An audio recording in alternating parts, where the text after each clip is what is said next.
If there's ever a time to take a detour, it's when you see a superstar. It's the KIMology 411 Superstar segment, where Kim introduces you to awesome people and their amazing stories. And now, ladies and gentlemen, our latest superstar guest, along with our very own superstar, Kim Shows.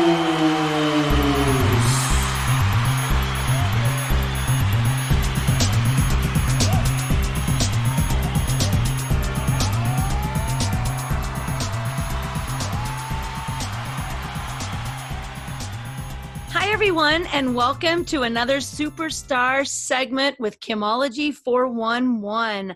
I'm so excited that I get to welcome another superstar to join my family of superstars. And today we have a very, very special guest all the way from New York, my friend Scott Mason. How are you doing today, Scott? I am outstanding. How are you, Kim? I am doing awesome. Awesome. I'm ecstatic to be here with you. I know, and it's so far away, but yet so close. I know, especially in spirit. Exactly. That's exactly right. So we have known each other for a few years. Yes, considering we're only 22, I would say a few is a very appropriate way to put it. Exactly. So Scott and I actually went to, you went to Shawnee Heights did you do that the whole life, the whole stint? I was a lifer there. So was I. You know, it's really sad because a lot of people can't say that. A lot of people they've moved around so many times in so many schools. And I went to Barretton, and I went to Shawnee Heights Junior High, and I went to Shawnee Heights High School, and I lived in the same house the entire time. And I didn't know any different. And my daughter has done the exact same thing. She's lived in the same house her entire life, went to the same schools, but yet you meet a lot of people and they're like, no, I've been to thousands of schools, but we didn't meet each other probably until 7th grade because Right. I went think to that's when it Barretton. was. Mm-hmm. So anyway, so we went to Shawnee Heights. What did you do after high school? After high school, I went to college in Minnesota. I went to a small liberal arts school by the name of Carleton. I went there because it was around the time that Prince and Purple Rain were popular. I wanted to be in the center of it all, and they gave me a good scholarship. So I got to see Prince walking down the street one time. And I saw Sheila E. too. She had huge hair. Then after that, that's what I remember, just the size of the hair, Diana Ross. And then eventually I finished college and I went right into law school. I knew I needed to be in a big city, so I applied to the best law schools that I could in the biggest metropolises I could find, and I got my wish. I came to New York City for Columbia Law School and have not stepped away since. That's awesome. And I stayed in Topeka. And there ain't nothing wrong with that. There is nothing. I too went to one of the good law schools, but I went into accounting. So you could stealth manipulate all of us. That's exactly right. Accounting is never going to go away, just like a lawyer's never going to go away. Totally, and we will find a way for ourselves. That's exactly right. So when you graduated, did you go into what kind of law did you study? I mean, what kind of law did you go into? So it's interesting. The whole reason I went into law school was because I was interested in public policy. I had actually gone to a summer public policy program at the LBJ school at the University of Texas in Austin the summer before. And I was in a panel, and someone asked the panelists, is there any reason to go to public policy school as opposed to law school if you have a choice? And the panelists said, no, law school is better. So they didn't do a good job of selling their own program, but they certainly sold me on law school, and I signed up immediately. I was interested in public policy all along, so I went to work for the city of New York. And I was so excited because if you're going to be doing public policy, particularly from an urban perspective, New York is the alpha city on this planet. So there's no better place to do it. And so I started out working as an attorney for the city of New York, and I worked there for nearly 20 years doing some amazing things. Oh my gosh, that is awesome. So like you're like New York City, New York. I mean, like we have friends that live in New York, but they live like in the country kind of New York, which most people don't even think New York has a country area. But you're in the real. Yeah, I'm you're in the hustle and bustle. Totally. Yeah. I live near Central Park, and I have commuted and worked in practically every place in this city there is to work. And then if I haven't been there, it ain't worth being. That's right. Now, so as for like transportation and stuff, for us people that are in Topeka with all of our cars and stuff like that, Yeah. do you guys own a car, or do you guys just use public transportation? I have not owned a car or driven one in nearly, if not more than 30 years. In fact, I came back to Kansas to renew my driver's license, probably about 20 years ago, and I failed the test because I had not driven in so long. I totally forgot. It was embarrassing.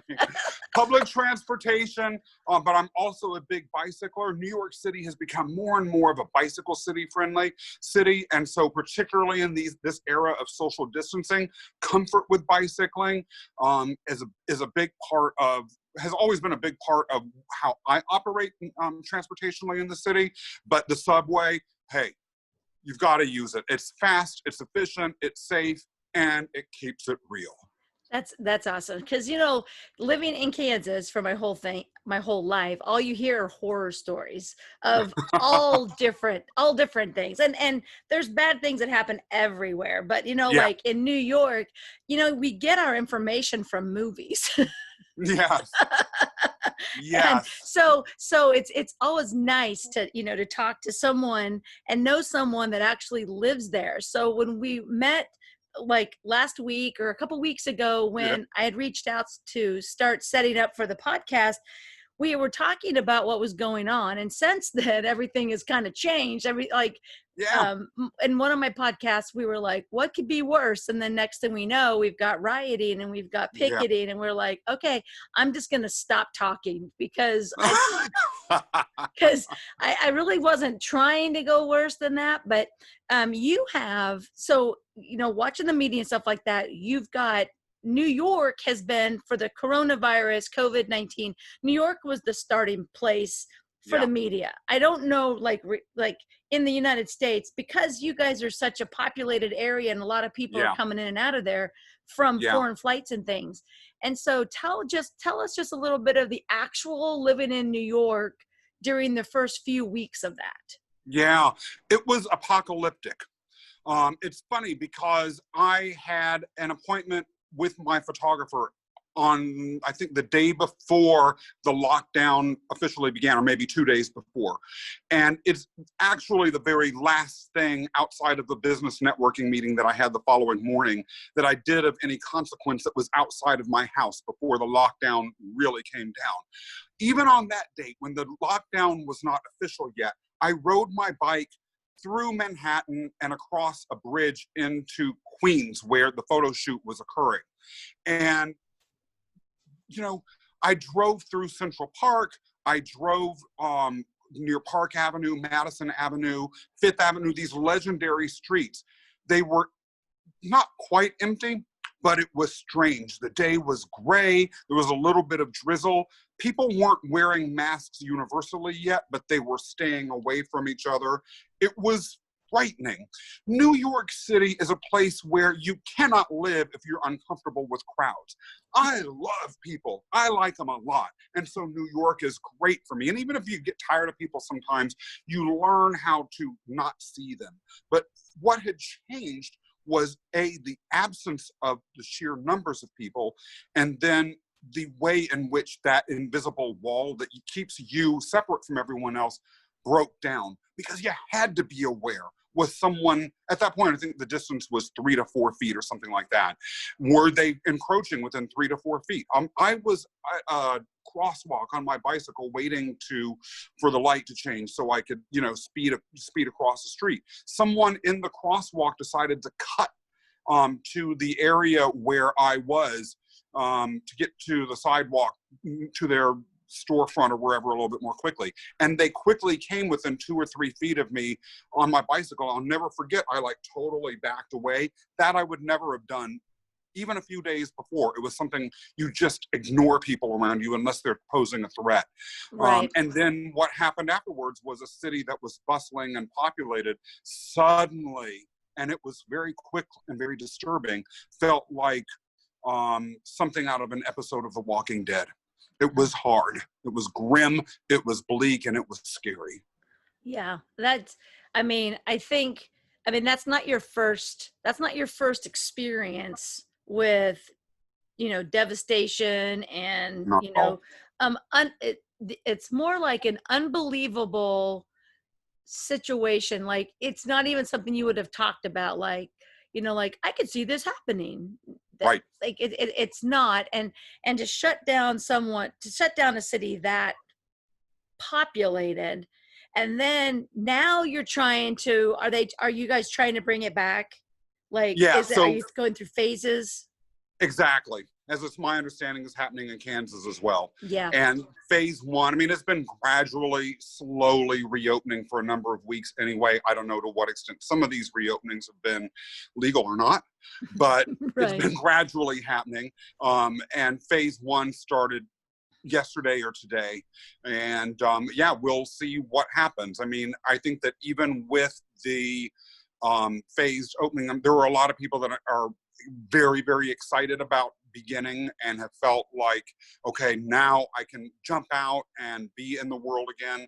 There's other people that are traumatized by Right. what it was like during the worst days of this in late March through April, maybe even a little bit in early May, when the numbers of people sick and dying, and I mean really sick, were terrifying and traumatizing themselves. It's funny, when you talk about disaster earlier, I was near the World Trade Center when they went down. I was a witness to both of them coming down from a close distance.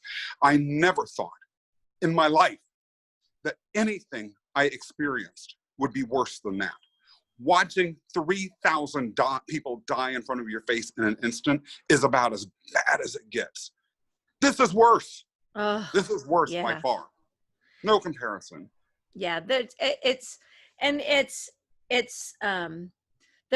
so many parts to it that people, we've talked about. We try to keep this, when we talk about this on our episodes, we didn't want like 12 episodes of coronavirus, so we do what we call an excursion, so that we, our episodes can move on, but we really like to talk about it. And one of the things I was always worried about were all the businesses that were going to be closed, all the bankruptcies, the divorce, the abuse, and PTSD. I think that's the only thing that I have right now, because my anxiety, even though I know a lot of stuff, I still have that, that feeling that some people just wanted you to get sick if you were not abiding by the rules, like the way they acted and stuff. And so that kind of messed with my head a little bit, because you want to go out to eat dinner with your friends, and then someone will be like, you weren't social distance, and they start to shame you. And I believe that it was necessary at the beginning, because we're Americans and we don't get told what to do. So if you would have said, hey, you guys, why don't you just stay home? And people would have been like, I don't think so. You're gonna die. And people are like, I guess I'll stay home. So it's that control thing. And then how do you release people back? And so it is a topic that you can't get away from right now. But hopefully we're on a better path. So I totally agree. I hope that so badly. Yeah, I got to go to my friend owns a bar down in Kansas City. So we went out there, small crowd. There wasn't a lot of people. There was a band. And although I had fun, I had guilt, which was, I don't know where that comes from. I didn't want to have to, I posted a picture and I almost just waited to be attacked. Like, how dare you live your life? And so I'm going to have to work through that. Yeah, and it's a tough one because there is real complexity to the issue. Yeah. I think what's insidious about the coronavirus is that someone can be an asymptomatic carrier and infect someone without them knowing it. And in a city like New York, where there is a huge public transportation infrastructure, where, you know, you can be on that subway and personal boundaries are gone. You could be crammed in literally face to face with them for 45 minutes or an hour. And so someone sneezing could mean hundreds of people are infected, as opposed to a place like Kansas where there's much more of a social spread, and there might not have also been the sheer number of people that were suddenly going to be hitting hospitals. We have a very excellent hospital system here, and it's far more extensive than what was in Topeka or Kansas, even Kansas City. But even that had its limits. It wasn't built for 100,000 patients in a day, you know, or anything approaching that. Exactly. Well, we hope that that moves on. So we do too. All right. So so you have made a career change, and I think that's why I noticed on Facebook, because we've been friends for a long time, and I follow some people, and I noticed that you had slowly, kind of gradually started popping up a little bit more, and watching your videos, and kind of, you know, for the last, I don't know, 7 or 8 years, I have tried to push a positive agenda. You know, I believe that you have to have someone that's willing to speak up, but that has a level head that's on both, like, that understands kind of both of how everything works. So I've been trying that. And then I have a couple people that reached out to me that are actually doing it themselves. And one of them that I had noticed was you had kind of just started, you know, with some memes and some videos and talking. And then I realized that you had kind of made some life changes. Go ahead. What's changed? So I had been, in one way or another, a practicing attorney or a large organizational executive for probably about 25 years. And about early 2017, I had already made a switch to entrepreneurialism by joining a business partner as a 50% owner of a company by the name of the Brooklyn Press, which is a silk screen printing company for apparel and accessories. And that had a successful trajectory during the time that I was there. But Kim, I think you, of all people, may understand this. During the last year that I was there, 2019, I began to feel an internal sense of what I'll call untethering, or a sense that something wasn't quite right, that I was being pulled in a different direction, that the pathway that I had been on had neared where the terminal point of that particular lane, and that different lanes were in front of me, and that I needed to begin to explore what those lanes might look like, and then accept what that lane that I ultimately would end up in would be. And so I definitely had that happen at the end of last year. I left the Brooklyn Press. It was not, fortunately, a bitter split. My business partner and I called it a divorce without destruction. He bought me out, and the Brooklyn Press is alive and well, and will, I'm sure, under his guidance, continue to do everything that it could possibly do, which is a lot of great stuff in the world. But it was not my path. And so I went through a lengthy period of thinking, exploring. And it was amazing, Kim, because I'm not the most sectarian person in the world, but people began to pop out of the sky that had pieces of advice or wisdom that were exactly what I needed then. At that moment, other people would say, read this book. And it would be exactly what I needed to read. I went on, 3 friends of mine independently recommended that I go to this particular all men's wilderness retreat that was focused on finding your mission. And it so happened that that retreat was coming up immediately. And it so happened that I also was scheduled for jury duty at that time. And it so happened that when I went to jury duty, I got released after a day. Perfect timing so that I could go to that thing. And it actually changed my life, along with accepting that whatever this sense of dislocation was that I had been feeling for some time, it was a signal that I needed to follow something outside of, within, and beyond myself all at the same time. Surrender to it. See what happens. And that's when things began to change for me. And they changed radically fast, and they're still changing radically and fast. It's a beautiful thing.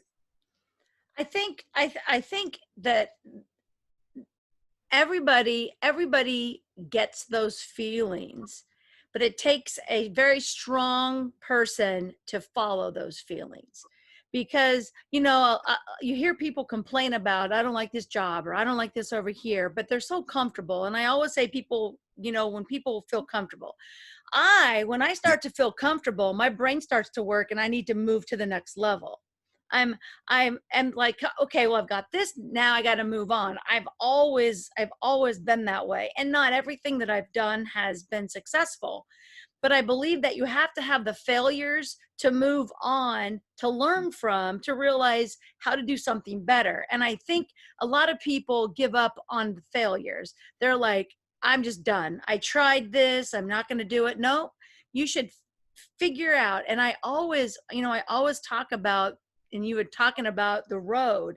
When I work with young kids who, I used to work at Topeka Youth Project, and we always would get Amazing.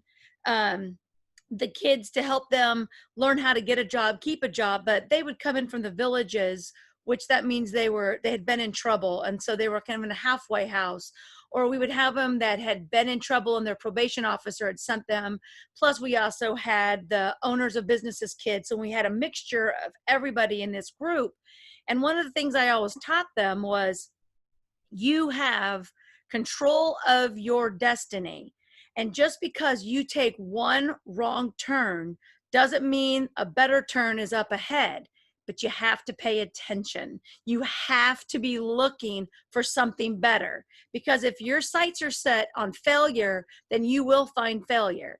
But if your sights are set on, I'm better than this, that street will pop up, and it could be quick, but you got to be on your toes. Absolutely. Powerful statement, framed in a way that I had never thought of before, but it is truly beautiful and impactful. And I bet you've changed a lot of lives by telling people that. Oh, yeah, definitely. Especially when you can tell them stories about, hey, this person, was in the youth center and now they're a multimillionaire because this is what they did. They went to school, they followed it, and they're like, there's no way. Yeah, there is a way. I mean, you don't define yourself on who you are as a teenager. That's not your future.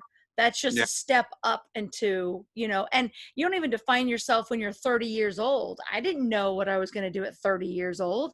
I mean, I was divorced, raising a kid on my own.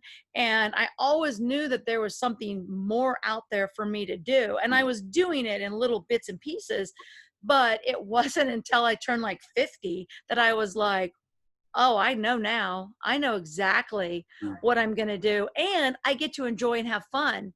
And that annoys people because they don't believe life should always be fun.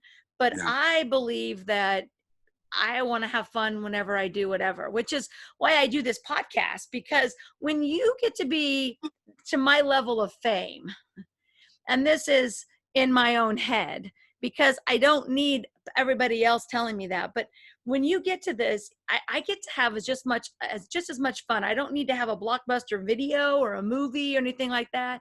I'm flipping a superstar. And a superstar is my mentality. And that's why I hang out with other people who I consider superstars, because they're making a difference and they have a story that can possibly move someone else forward. And I think that is awesome.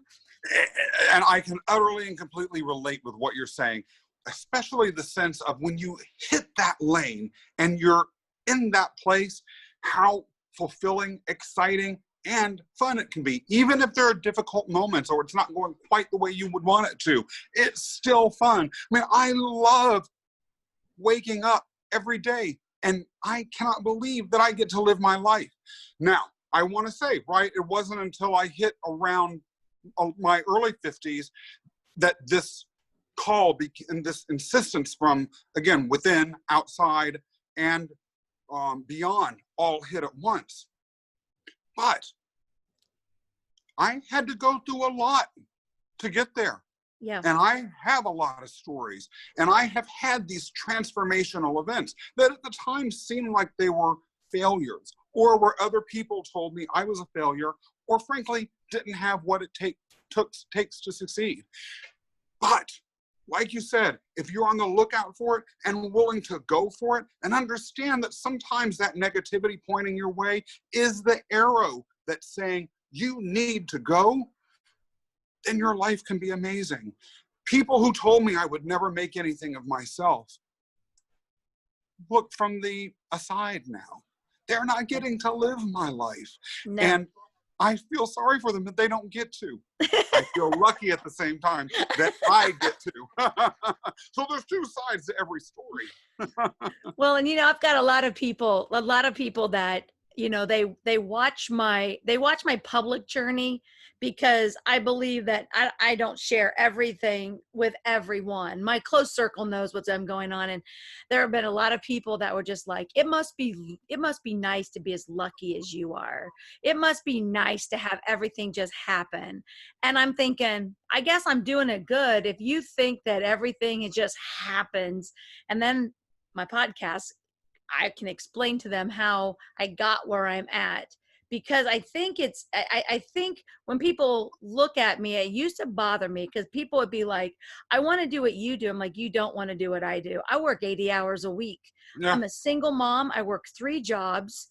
I am trying to keep everything together. We don't have enough money to even buy food this week, but that's not the way I'm going to live my life. I'm living my life perfectly. We'll figure something out. Something's going to happen. And when you open your arms, it comes into you. So you just have to offer it up and say, like, I need help.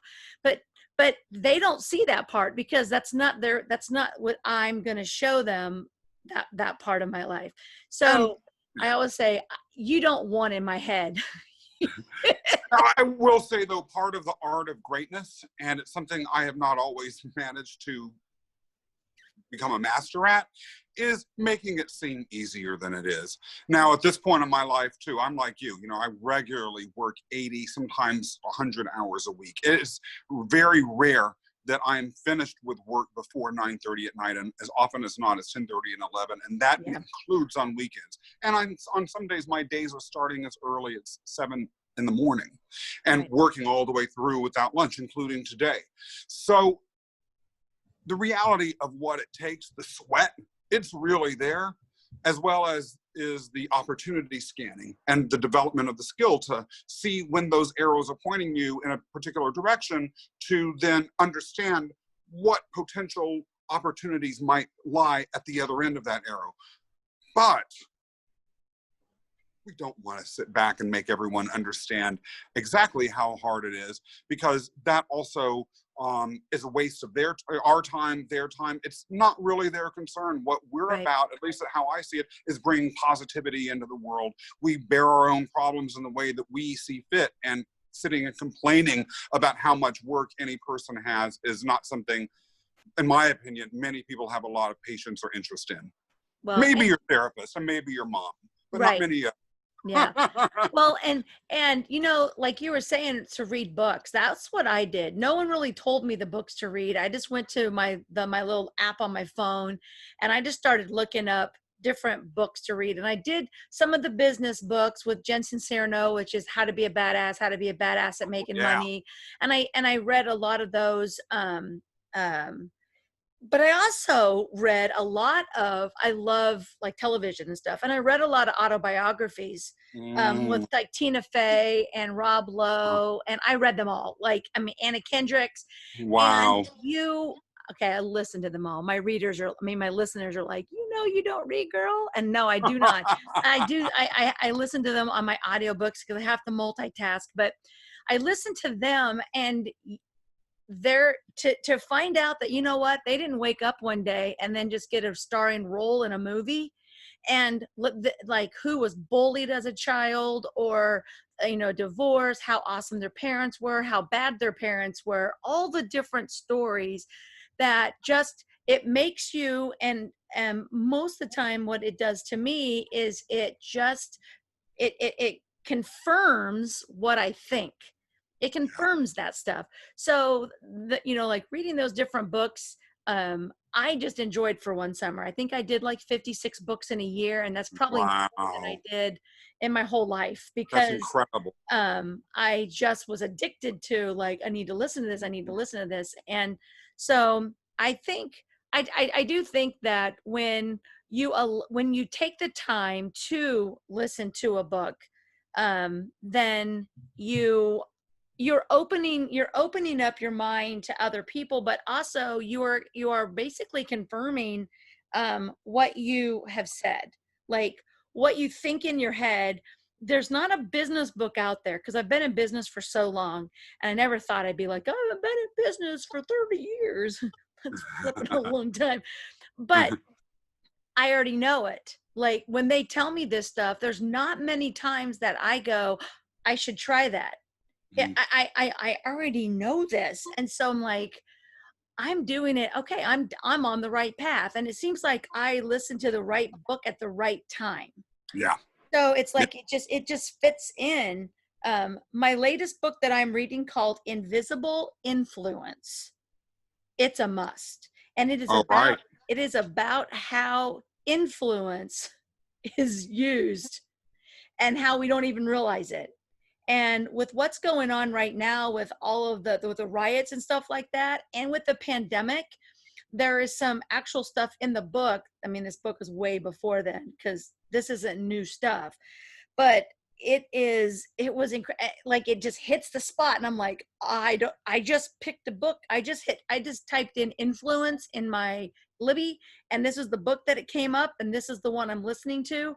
And it was incredible, of like all the different things about who buys a BMW, and nerds versus preppy people, and how you can control your crowd. And so in business, that's a lot of times we want to do that. One of the things is, when I tell people I'm a superstar, I get a couple reactions. I get a laughter, because most people know I'm just joking around. But then some people be like, what makes you a superstar? And they're very serious. And I'm like, I don't know. I just said I'm a superstar. It's on my business card. And they're like, no, it's not. And I pull out my business card, and it says superstar. Love it. I love it. I love it. I love it. I mean, it says I'm an accountant as well, but I'm also a superstar. So and who says you can't be more than one thing? I know. Exactly. So as we're talking about superstars, do you have a superpower, do you think? Yes. My superpower is willingness to embrace risk and roll with change. I've always been that way, and it's something I've chosen to develop, enjoy, and even love. Very few people I've been told, embrace it and adapt as well as I do, although I think the power to do that is within all of us. But if there's anything that I am good at, that's it. I have my superpower is to see both sides of every story. It's a curse, and it's also a superpower, meaning I can be, and I can, like, I believe this, but I can understand this. Yeah. And it is very hard in a time where two sides are up there and I'm kind of in the middle, but I can justify each of them. So I think that is it helps. And that's kind of that's today my superpower. I mean, I have a lot of superpowers, but my superpower right now to survive is to be able to try to understand and accept that everybody else has, an opinion and where it comes from. So that's kind of where I am at with a superpower. I mean, besides being awesome, I mean, that's a superpower. Yeah. But Look, I think that's a heck of a superpower. I think that it is one that we could use more of. It's one that if it is effectively deployed and you could bring out in other people would help heal this country. It's very, very divided. The divisions often are needlessly bitter, and they cause a lot of pain. And they are, in my opinion, a lot of times rooted in the lack of ability to empathize, even if you're not necessarily sympathizing, to at least have empathy, the ability to understand someone else's perspective. Look, I think one thing that relates to directly in my own experience is being biracial. Right? And especially because I'm someone that is not even, some biracial people, you can tell immediately that they're biracial, and you probably can figure out what their exact ancestry is. In my case, I've been told that it's very difficult to figure out exactly what my ancestry is, if people at first glance can even tell that I'm biracial at all. The beauty of that is that I can see things in a way from a number of different perspectives that other folks might not be able to. Right. Sometimes the pain and the harshness of reality can be exposed in ways that are shockingly brutal because of that.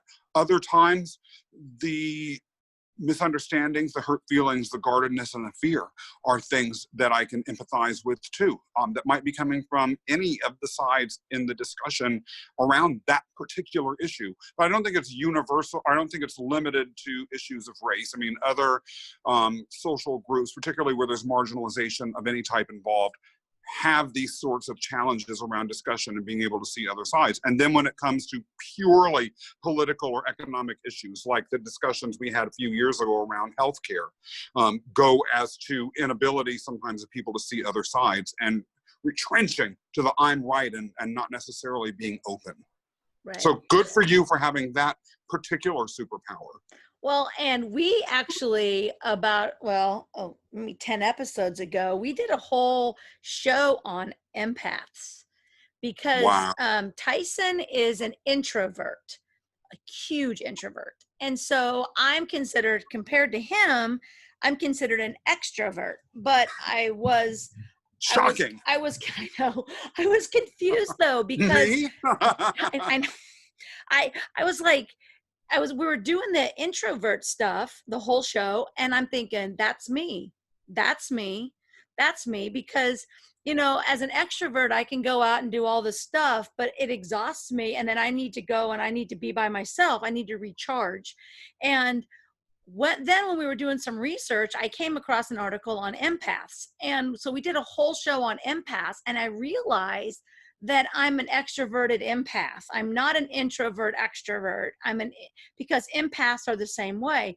And it was very interesting to even find out, because I don't have a lot of sympathy. Like, that's one of my weaknesses, is I don't have sympathy, and I have a lot of empathy. And that's why I can't watch certain television, because even if I know it is just a character, it will make me physically ill. I've had to stop watching some crime shows. I used to love Criminal Minds, and it took a turn for so dark that I didn't realize the mental part that it was doing to me.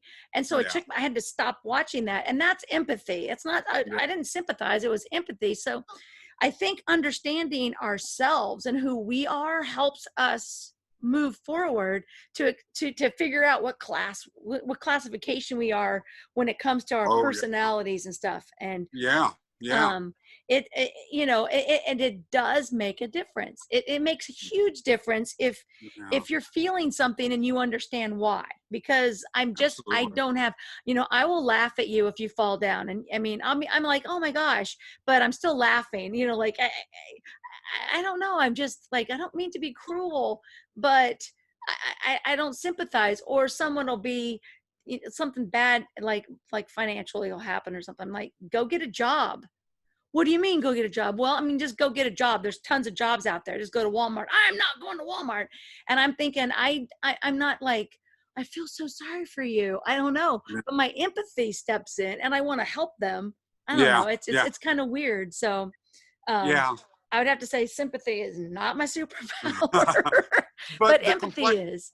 Yeah, and it goes as to the complexity of the human personality and the diversity of components that we have within each of us. And I think that that's a beautiful thing. And that's why I find human beings so endlessly fascinating. Very few people are as one-dimensional and utterly lacking in complexity in the way that we can, as mental shorthands, often paint ourselves and others. Right. And understanding those complexities and understanding those nuances really can open doors to some amazing dialogues happening, and sometimes even huge changes. I totally agree. So, with your change, so you've changed from there. What exactly what are you going towards now? Like, what Yep. you have like a 3-year plan, a 5-year plan, a whole new thing? What's going on? Yeah. So 3 to 5 years, I would like to move into full-time paid motivational speaking around issues like personal transformation, resilience, overcoming odds, as well as social ethics, particularly geared towards young people, college students, high schoolers, marginalized people like LGBTQ folks, people, students of color, economically disadvantaged, as well as entrepreneurs and business people. I feel like I can really authentically connect with those folks and have a message that's powerful for them. I would, though, like to combine that with an organization that is in the process of or has already begun to scale underneath me. I'm not envisioning myself as a solopreneur much longer. I do believe that for the message that I was put on this earth to spread, there does need to be, at least in my case, the ability to scale out that message and to have it spread as widely as possible. And Scott Mason, with my own limitations, both in terms of time, but also limitations in terms of skill sets, is not able to do that on my own. Sometimes when you look back in hindsight, the full range of your experiences, including some of what you were talking about earlier, things like failures or things that didn't quite work out right, come into play. I have a business that I'm running now that you also may know about, which is a company that helps small businesses grow and scale safely and sustainably. Right. That is not where I want to be spending my time significantly on in 5 years. But having successfully scaled a business before and having additional practice with this company that I have, as well as having done large organizational work that's related to turnaround and building and growing, I think that that uniquely positions me to be able to build something that will be exciting, that a lot of people can get involved in and get that message out, provide hope and inspiration to as many people as possible. Now, Kim, when I tend to think big, I tend to, well, see, I didn't even say it right. I was going to say when I tend to think big. But notice I said when I tend to think big.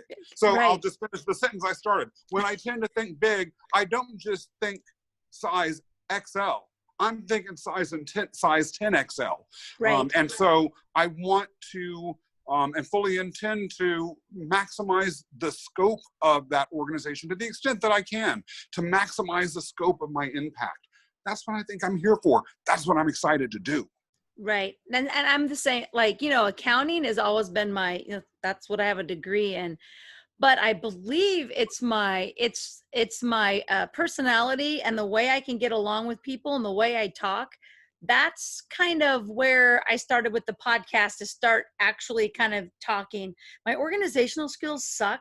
So it's like to go and speak someplace, to have someone have me come in and have to write all that down and write the notes down, like my time in the day, that's just a lot of work for me right now. But that would be what I would love to do. And I'm also with the youth. I've always been with the youth to try to push them forward and to help them. And in fact, I had a conversation last night with Tyson, and we were talking about the current situation, and we were talking about some people that were, trying to make the change. And I said, they're not doing it right. Like I get what they're doing because they're trying to push their agenda, but reality is this is really what needs to happen. And being a white person in the war to where, you're talking about inequality for Black people, it's really hard. You can't really have a voice because you're going to make someone mad. But you should be able to have a voice if you can see what the problem is and how it needs to be fixed. And so we talked for a long time. And of course, this morning, one of my friends on Facebook wrote this long comment, and he totally basically said exactly what I was talking about last night. He's Black, I'm white. And so this morning I got a message from my friend, and he was like, "You're right." And I said, "Yeah, it doesn't take a color to know what a problem is." Like the problem that we're currently in right now, it stems back from childbirth up to changing a behavior. And when you hear things, that's what you're going to live by. And we've got to change the conversation. We have to change this, but we've got to start now changing this conversation. And so I'm like, I don't know where it comes from. It's in my head. And as to know how to say that's what I have you and I have Kelly for, because I think if you unite with people with the right motivation and the right skill sets and the passion, then I think you can move the world. But like you said, I can't do this by myself, and I don't want to do it by myself.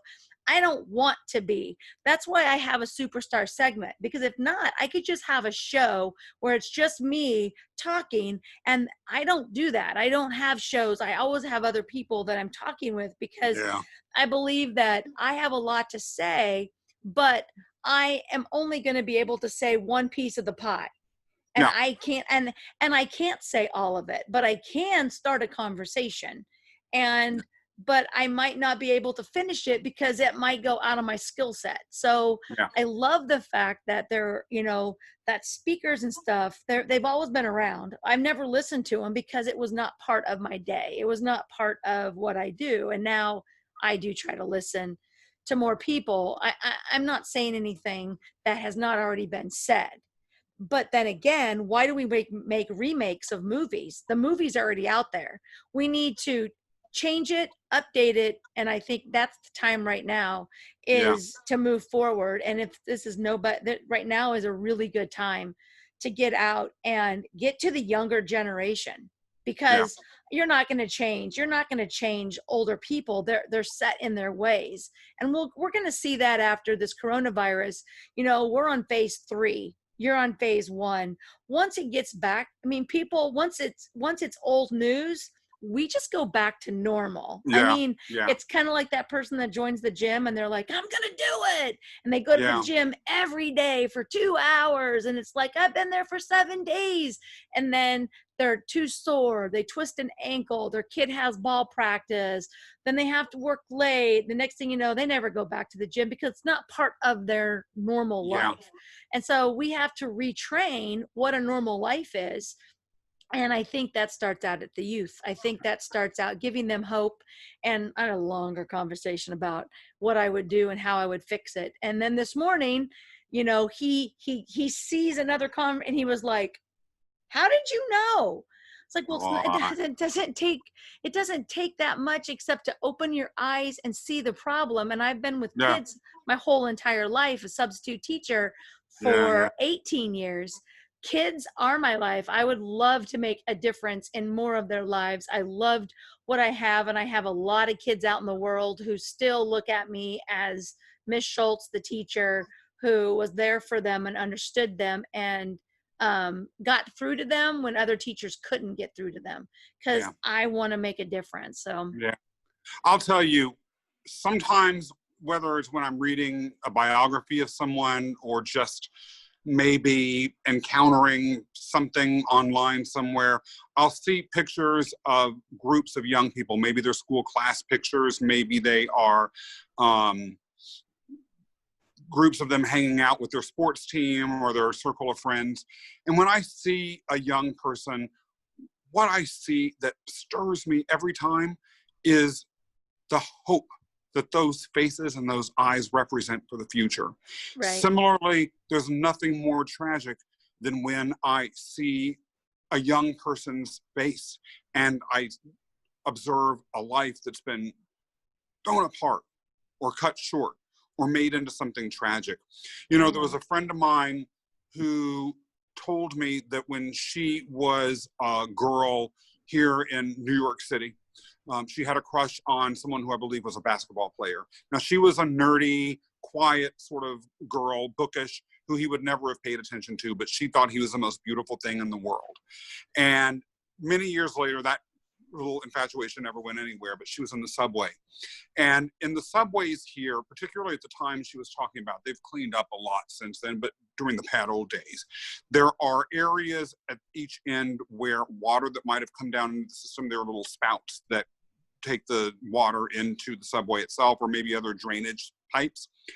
And she saw a man who was homeless cleaning himself and his clothes on one of those pipes. And she found herself staring at him over and over again. She didn't know why. And finally she realized it was this beautiful basketball player that she'd had a crush on all those years ago. Oh, wow. And when I heard that, especially people that are invisible, like homeless people, and I don't know anything about homelessness in Kansas, but I do know that here in New York City, and I worked for the city's Department of Homeless Services. I worked for another company that ran homeless shelters. They are by and large, particularly the street homeless, they're visible yet invisible at the same time. You just look the other way. And how much it broke my heart. I was imagining her and him. I was imagining his high school basketball school photo. And again, the hope that that face might have represented, and what presumably drug addiction or mental illness or some other severe life crisis took from that hope, from that potential impossibility. And no one can, you know, single person in particular, can ever hope to change the life of every child on the planet. But I know it sounds sappy. I know it sounds cliche. I don't care.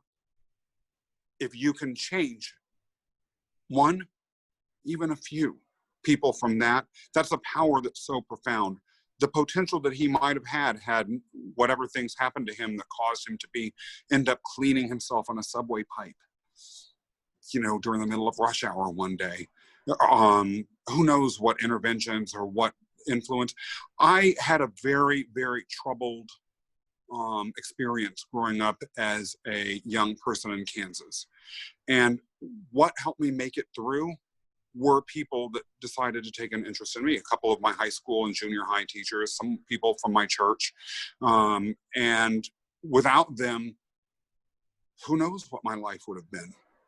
And so I really believe and have felt personally the impact. I've also felt what it's like later in my career to not have that. I had a boss once tell me, you know, when I was in my early 30s, I was griping because I felt like a lot of my peers who worked for the city of New York had mentors that sort of came their way and were helping their careers along, and I wasn't getting them. And this boss said to me words I'll never forget. "Scott, it will never be you." Those were his words. "You will never get a mentor." And the reason why he said that, it ultimately came out, was that for whatever reason, people would tend to not view me as someone that needed a mentor. And so I just got sort of passed over. Right. And that being said, the fact that for whatever reason, I presented as someone who didn't need a mentor didn't mean that I didn't need one. And so from the reverse perspective, it also got me to understand how important that is to have that person looking out for you. Even though I was in my early 30s, I mean, you would think that maybe I was in my mid 30s by that point, but I was at a point in my career where having a mentor would have made things a lot easier. This goes back though to something that you said earlier, which is the importance of the books that you listen to, because one of the things I decided to do, he told me, "Scott, you need to learn to be your own mentor because no one's going to do it for you." And I, like you, what I do every year is I put together a curriculum of books that I read, and I follow that curriculum to build my knowledge, to make sure that I'm keeping sharp, to be my own mentor. Right. Whether those books and the people that wrote them know that they're my mentor, I don't care. They've changed my life, and I'm grateful to them for that every bit as much as I am those people like you, I'm sure, have done with young people, have been there and noticed something about a kid Yep. and stuck your hand out for them to grab. Yep.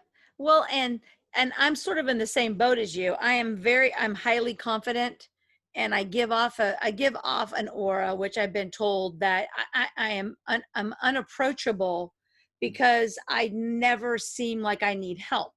So it wasn't until like 2 years ago when our mutual friend Kelly actually started up her little business. And I mean, she was Yeah. brand new, and she sent me a message and said, I'm watching what you're doing. I think we kind of do the same thing.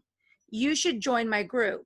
And I was like, okay. And I joined her group, which I'm part of 1,000 different groups. And then I just moved on. I didn't pay attention. I wasn't involved in any of it.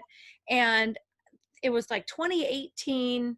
I always do lifestyle transformations, meaning I have to set up a change. So 2014 was a huge one for me.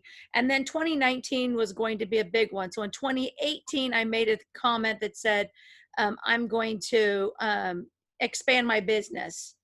And I started reading my books. So I was doing that. I was all by myself, but I was listening to these books, and I was doing exactly like, yes, yes, yes, except this person's telling me to go out and spend $5,000, and I know it's going to hurt me, but you have to do it. You got to spend money. And I'm thinking, I'm an accountant. I don't like debt, and I don't have $5,000, and I'm not going to do that. And I cannot do that. And all of a sudden I was like, you know what, maybe I need someone. And I started listening more to Kelly, just doing her free stuff. Yeah. And she's extraordinary. realize that that's what I needed in my life. And it wasn't that she's there for me. It's that we're there for each other. And Yeah. I think that made it better for me, because I do not like to be told what to do. Period. It is like, that is one of my weaknesses. So this coronavirus, you have to do this. Oh no, I will not. I can't do it. And my mom will tell you, I've been stubborn this way my whole entire life. It is just something. Now, I'm not mean about it, and I'm not like, like crazy, but when somebody comes down, I don't need a book to tell me how to do something. Like I said, these books are telling me that I'm doing it fine. I think in the subliminal message, of the book goes into the back of my head, and then I change my behavior, but in my own brain, it's because of me, not because of the book, because I'm too selfish to accept the fact that the book is telling me to do it. And you don't want to admit you obeyed, right? You exactly. And you don't want in my head. I told you, you don't want in my head. So I've got this process, and hey, I'm admitting to it at least. I'm not lying. I know how this process works, but I started listening to Kelly, and I take all of her different classes, and I have 3 of her groups right now. So for 2.5 hours a week, I'm in class with her, and I've done 3 to 4 hour webinars, and I was going to do her weekend class this weekend, but now I'm going to be out of town, so I won't be able to do it, but she'll do it again. And not everything she says, fits into what I need, because it's but I don't use it like, I'm not using it the same way as everybody else is using it. I'm using it as, because I need to feel as if I am a professional, and I need to be around other professionals during the day. And so I need those meetings, as opposed to coming down to my office and just doing accounting all day long, and then going and mowing the yard and getting this done, because I'm by myself.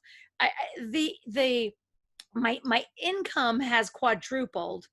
I'm to the point now where I've had to tell people, I don't have time to take you. And they're like, okay, we'll wait for you to do our accounting. Congratulations. That's incredible. It's ridiculous. Do it. Yeah. Oh. I like it. I'm just like, I'm just saying in admiration. That's great. And enjoy.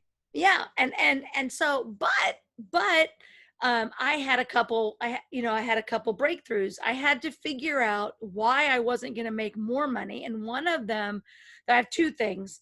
is I love taking a week vacation every month. And my vacations do not include, like, I'm not flying off to Mexico. I'm just going to visit friends at their house in another state. I Great. take my Hmm. laptop. I still work the entire Of time course. because I love my job. I don't have to give that up, but I still get to travel. I do that. And then my other one was my health insurance, because health insurance costs are, negotiable. I mean, they're so high some places.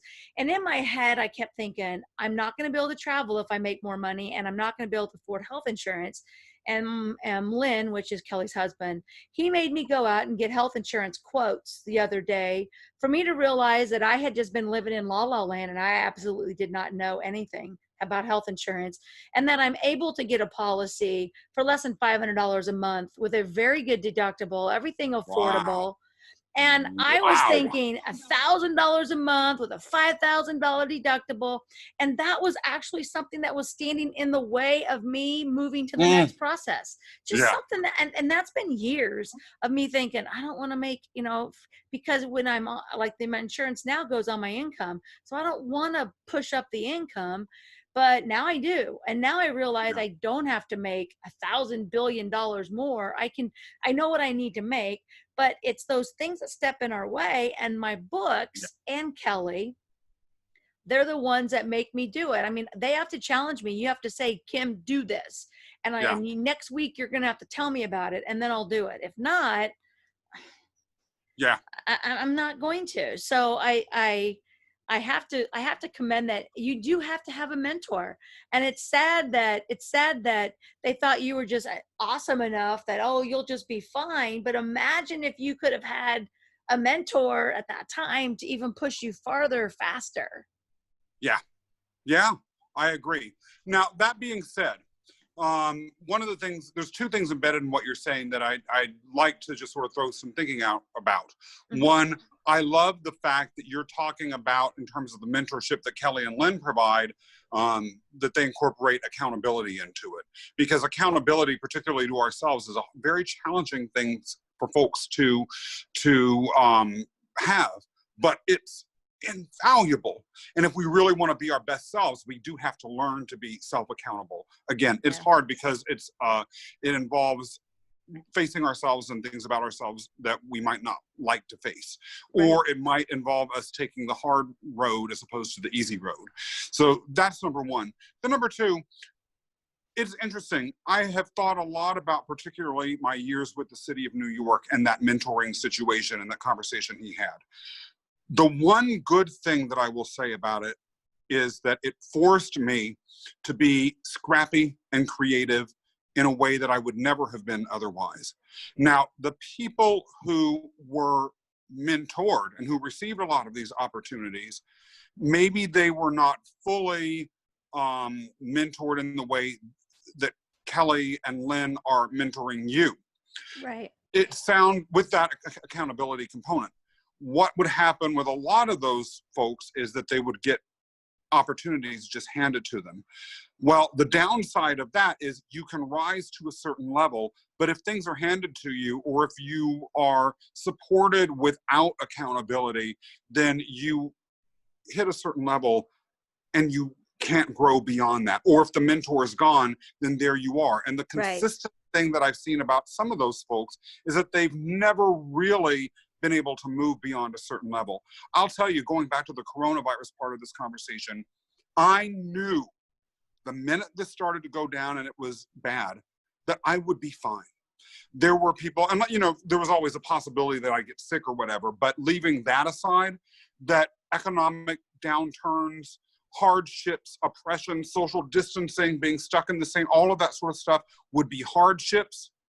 But at this point in my life, having had to be a scrappy, make it on my own sort of person without people handing me things, I was cool. Even if I lost every single client and suddenly ended up without a revenue stream to support myself, I wasn't even worried. I knew I'd be fine. I know how to rebound. I know how to reinvent. And I know how to make it even if there's nothing there for me. And so that's been the upside of it. Now, the struggles and hardships along the way, I won't say I enjoyed. Right. They were there. but Yeah. they served a purpose in a way that if someone had been rolling out the red carpet for me wherever I went in life earlier, I might not have had. I might have been someone that had mentors working with me and giving me opportunities and things like that. And then all of a sudden, my company closed, or all of a sudden my job disappeared, and there I would have been. And when I first left the city of New York to embark on a different career, I had been so reliant on my network there and had been so insulated from the outside world that in a way I had to reinvent myself on the spot. And that was hard because I didn't have that practice. Years later, hey, I'm a master at it. Always improving, but I'm good. I can make it. That I know.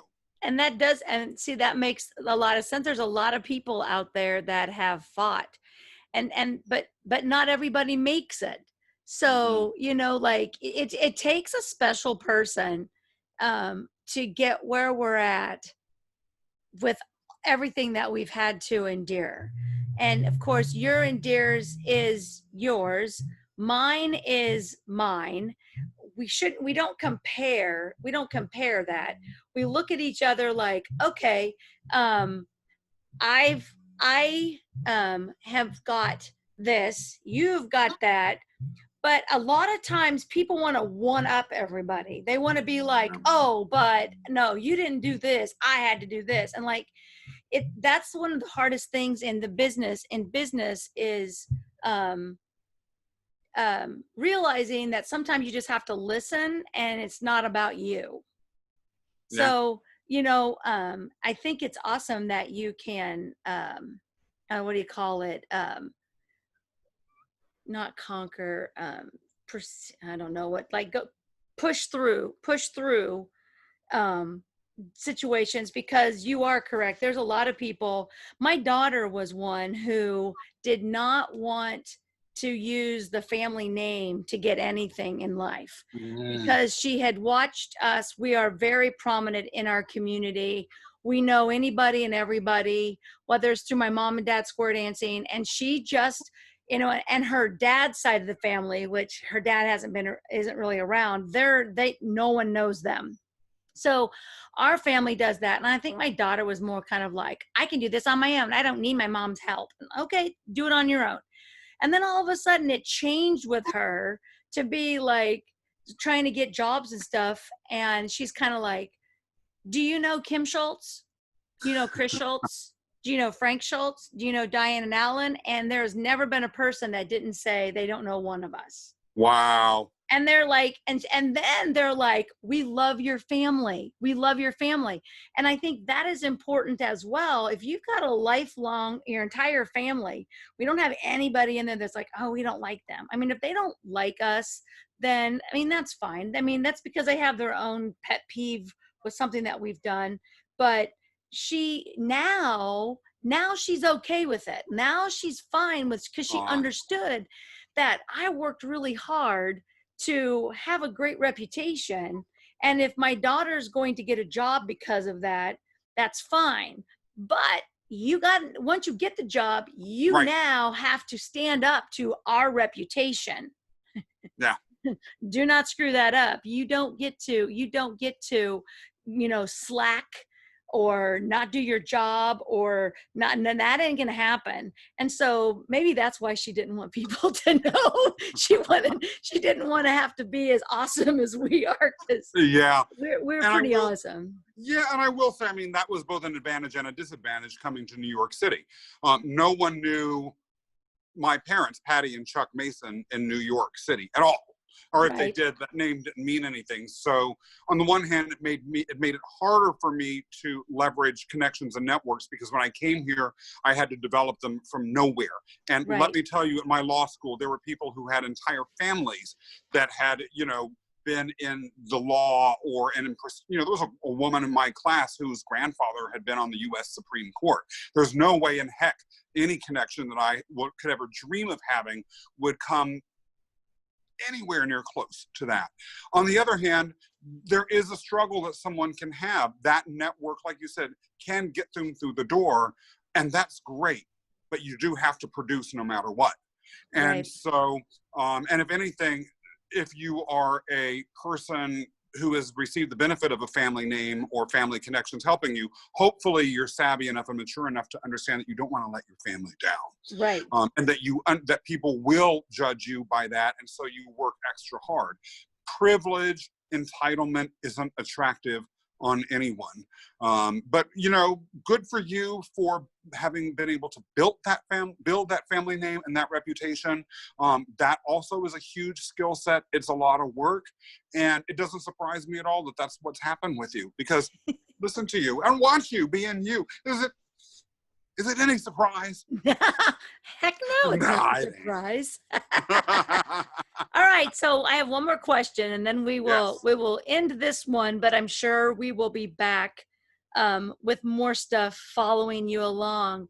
I want you to tell me what your 3 top things that you do every day. Make sure that you follow these 3 things.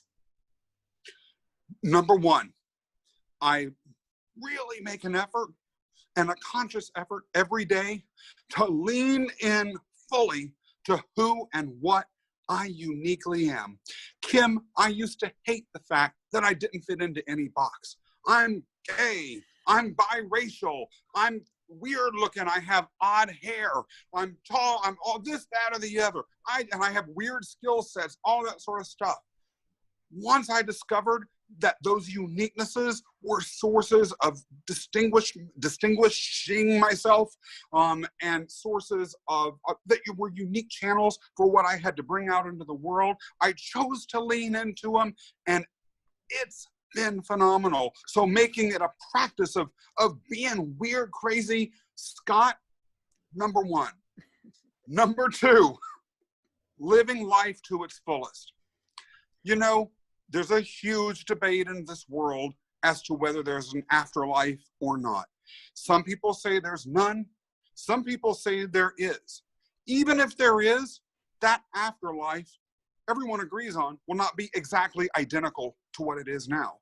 So no matter what your religious or philosophical orientation is about the duration of our life, it's the one chance to live this unique experience.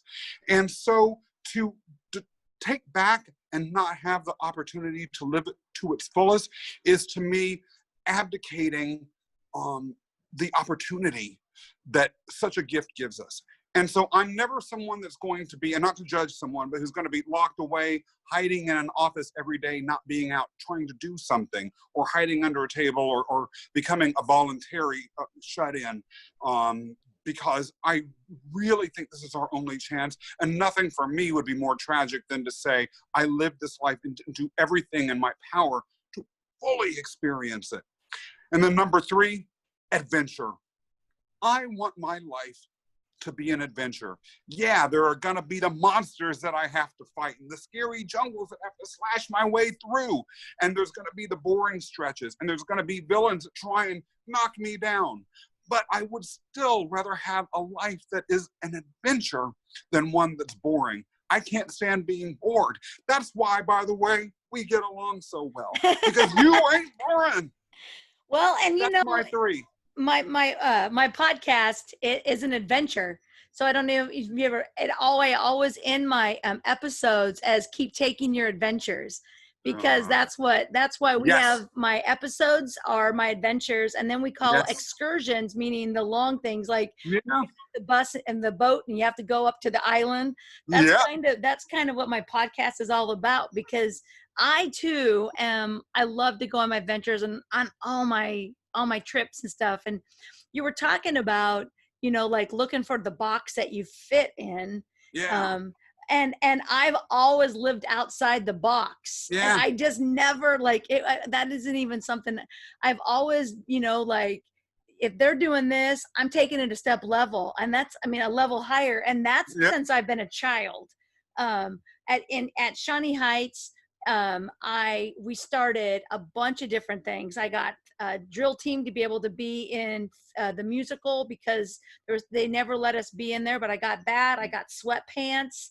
I started the what do you call it? The talent show That was me. There was just a bunch of different things that I was just changing and moving things back when I was in high school. Yeah, I Because remember. I was done. I was like, what do you mean the cheerleaders get sweatpants? We're cold. We're getting sweatpants. They were ugly sweatpants. Don't get me wrong, because we evidently didn't get the cheerleaders. They were an ugly white big balloon sweatpants, and the cheerleaders got the real cool ones, but we didn't get the cool ones until now. They have them now. But I started something.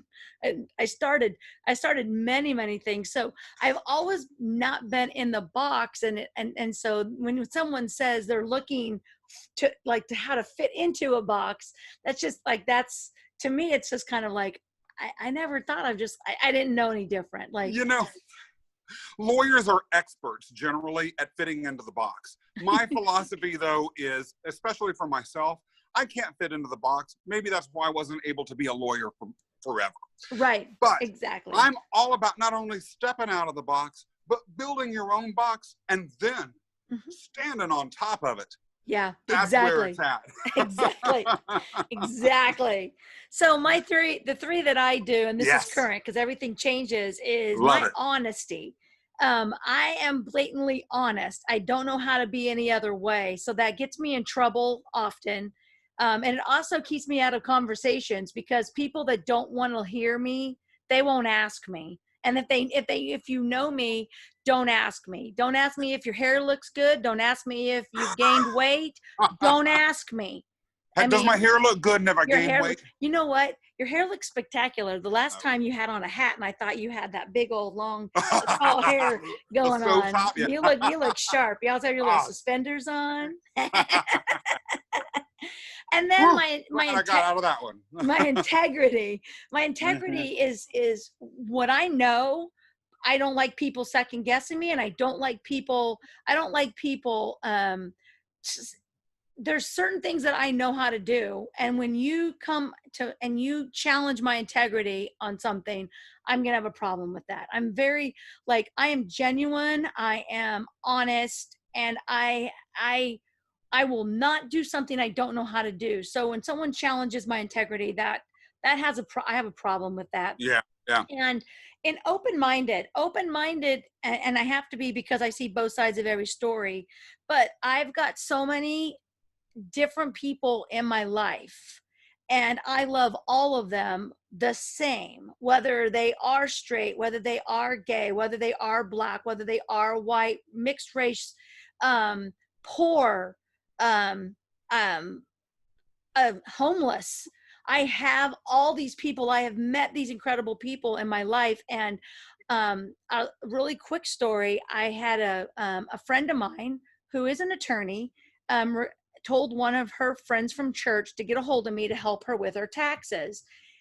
I had no clue who this person was. I go to the house, and it's over in a kind of a rundown area, and this house is kind of run down, and there's like a door where it used to be a porch. It looks like it's like a screen, like a porch, but that it's kind of built in like a building. And I look and I find that that's the apartment number of this house that I need to go to. So I go in, and the house is probably all of a couple hundred square feet. The front room is like, it's got a chair, couch, and then I think there might've been a kitchen, but it was kind of a longer thing.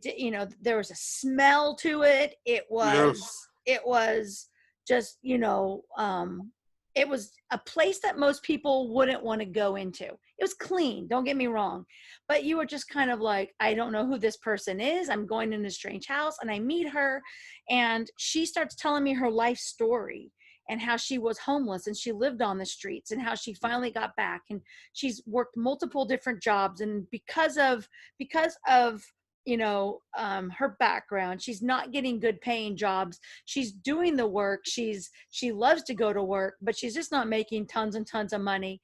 And then she tells me that she had this place for like 6 months, and she was like, before this, I was living on the street. Now, if it would have been like, to go in and not hear the story, you'd have been like, ugh.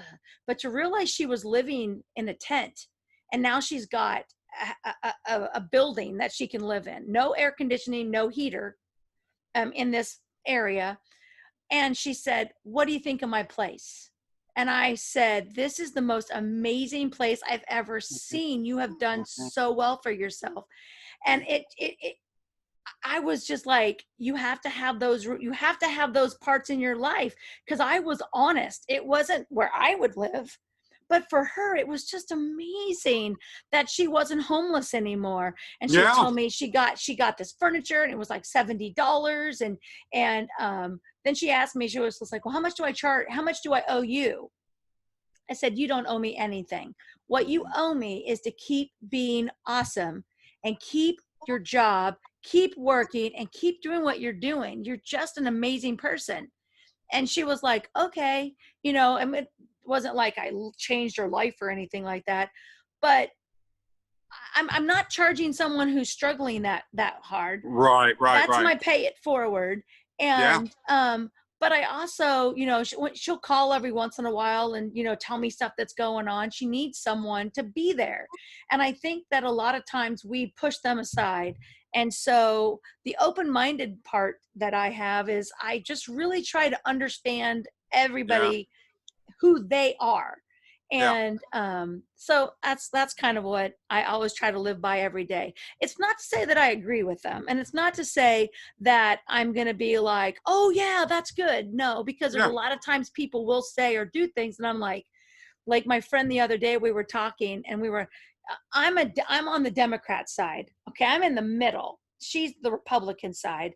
And then you've got far left, far right, far top, far bottom, whatever you've got.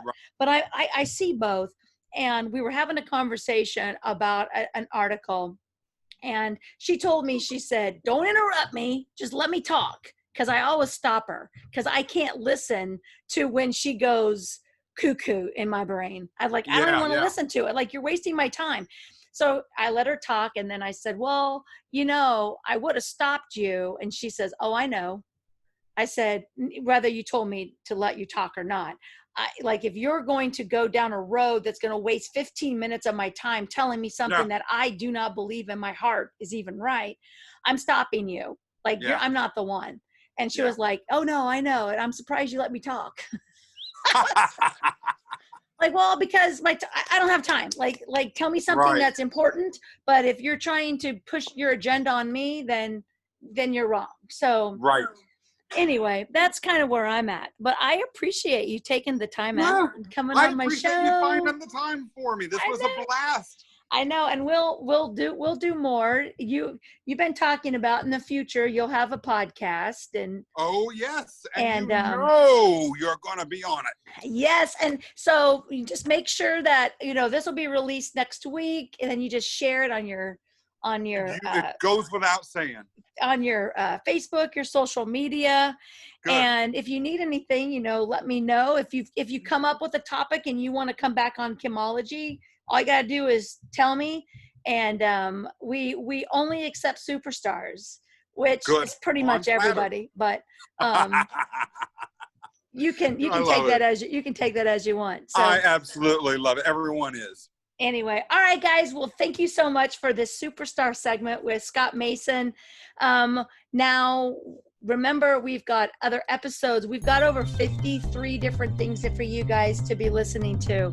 So start from the beginning, go find a topic that you like, and make sure to go to KIMology 411 on Facebook. Join our group, and that way you can actually comment and talk about this episode. We're so excited.